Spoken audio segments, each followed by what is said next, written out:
இந்த இளைஞர்கள் சொல்றாங்க மாநாடு போட்டு இளம் பெரியாராம். யாருப்பா இளம் பெரியாரு? பெரியாரோட வரலாறு தெரியுமா? பெரியார் ஸ்பெல்லிங் படிக்க தெரியுமா உனக்கு? மழையில படிக்க கொடுத்தா?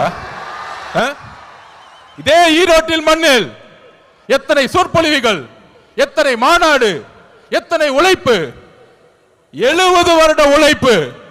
அந்த 70 வருட உழைப்பை சிதைக்கிற மாதிரி இளம் பெரியார்னு சொல்றீங்களே உங்க மகனுக்கு, இதுவா ஆட்சி? திராவிட கழகம் என்ன செய்து கொண்டிட்டு இருக்கிறது? பெரியாரை அவமானப்படுத்தும் பொழுது இதே உங்க மகன் 5 வருஷத்துக்கு முன்னாடி சினிமால சமூக நீதினா என்னன்னு கொஸ்டின் கேட்டார். சமூக நீதி தெரியாதவரை இளம் பெரியாரா? யாருங்க இங்க இளம் பெரியார்? மக்கள் கிட்ட நம்ம கேட்கிறோம், யார் இங்க இளம் பெரியார்? நீங்க சொல்லுங்க, யார் இங்க இளம் பெரியார்?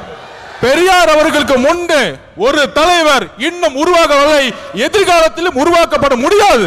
இதுதான் தமிழக வெற்றி கழகத்தினுடைய மரியாதை. பெரியார் அவர்களுக்கு இங்க ஒரே பெரியார், இங்க ஒரே அம்பேத்கர், இங்க ஒரே காமராஜர், ஒரே தீரன் சின்னமலை, ஒரே பொல்லான் அவர்கள்.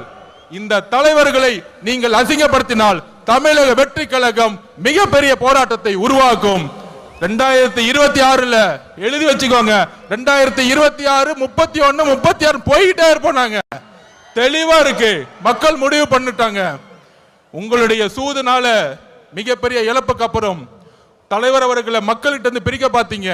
ஆனால் இங்க இருக்கிற கூட்டம், இங்க இருக்கக்கூடிய மக்கள் சக்தி, இங்க இருக்கக்கூடிய பெண்கள் சக்தி எந்த அளவிற்கு தலைவர் மீது நம்பிக்கையும் அன்பையும் வச்சிருக்காங்க.